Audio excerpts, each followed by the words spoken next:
मीरा भाईंदर यांना जोडणारी मेट्रो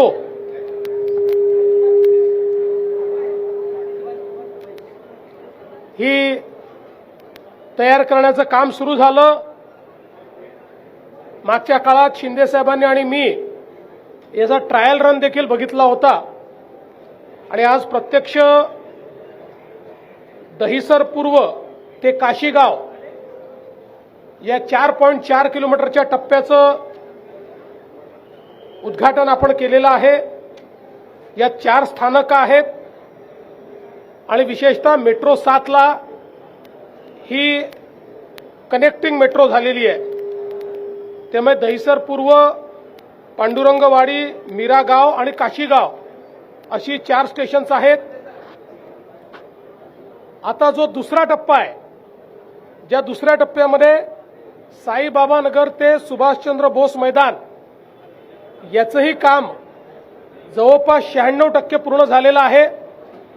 काही क्रिटिकल पार्ट्स राहिले असल्यामुळे आमचा प्रयत्न असेल की याच वर्षी त्याचे उद्घाटन हे झालं पाहिजे आणि त्यातनं जवळपास अजून 4.3 किलोमीटर ती मार्गिका असेल, ज्यात 4 स्थानकं असतील आणि त्याच्यामध्ये साईबाबा नगर, मेदेतिया नगर, शहीद भगतसिंग उद्यान आणि सुभाषचंद्र बोस उद्यान, म्हणजे एकूण आपण जर बघितलं तर पूर्णपणे मुंबई आणि मीरा भाईंदरला जोडण्याचं काम या मेट्रोच्या माध्यमातून होत आहे।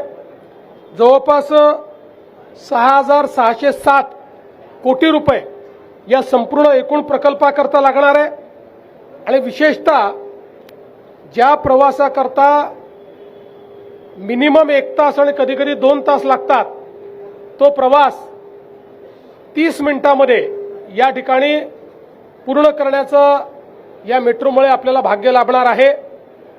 ही मेट्रो 7 ला जोडली गेली आहे, पुढे ती मेट्रो 3 ला जोडली जाते। त्यामुळे अगदी कुलाब्यापर्यंत सीमलेस कनेक्टिव्हिटी ही मीरा भाईंदरपासनं या मेट्रोच्या माध्यमातून पुढच्या काळामध्ये मिळणार आहे। याच्यामध्ये आपल्याला माहिती आहे की आता कॅशलेस तिकीट आपण केलेलं आहे, स्मार्ट कार्ड केलं आहे, कार्ड वन केलं आहे, इंटिग्रेशन ट्रान्सपोर्टेशनचं झालं पाहिजे या दृष्टीने देखील आपण कार्ड तयार केलं आहे। आणि आत्ताच मला MMRDAच्या अधिकाऱ्यांनी माहिती दिली की आता 80% व्यवहार हा कॅशलेस चालला आहे, फक्त 20% लोक कॅशमध्ये तिकीटं घेत आहेत। त्यामुळे मला असं वाटतं की आपलं जे कार्ड आहे हे चांगल्या पद्धतीनं या ठिकाणी यशस्वी झालं आहे।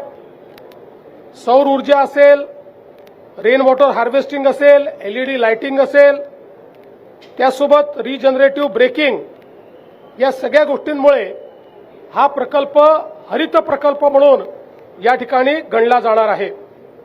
विशेषतः एक जो पहिल्यांदा आपण नागपूरला पॅटर्न केला होता, मेट्रो आणि फ्लायओव्हर एका पिलरवर, ज्याच्यामुळे खूप मोठ्या प्रमाणात फायदा होतो, तेही काम याच्यामध्ये झालेलं आपण बघितलं आणि त्या माध्यमातून ही डबल डेकर अशा पद्धतीची व्यवस्था आपल्याला सगळ्यांना मीरा भाईंदरमध्ये देखील पाहायला मिळते।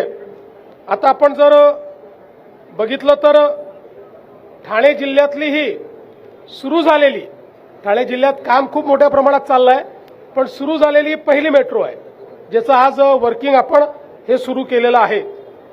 आणि विशेषतः ही मेट्रो आणि आता जो आपण कोस्टल रोड करतोय याच्यामुळे पुढच्या काळामध्ये वेस्टर्न एक्सप्रेसवे हा मोठ्या प्रमाणात डिकंजेस्ट होताना आपल्याला त्या ठिकाणी पाहायला मिळेल। यासोबत मला हेही सांगताना आनंद वाटतोय की आता आपण देशामध्ये ऑपरेशनल मेट्रोमध्ये 2nd नंबरवर आलो आहोत। दिल्लीनंतर आता मुंबई हे 2ऱ्या क्रमांकावर आलाय आणि या 2 वर्षांमध्ये खूप मोठ्या प्रमाणात आपले प्रोजेक्ट्स कंप्लीट होतील आणि आपला प्रयत्न आहे की पुढच्या 3 ते 4 वर्षात दिल्लीपेक्षा मोठं नेटवर्क हे आपल्याकडे सुरू व्हावं। त्या दिशेने हळूहळू आपलं काम जे आहे हे चाललेलं आहे।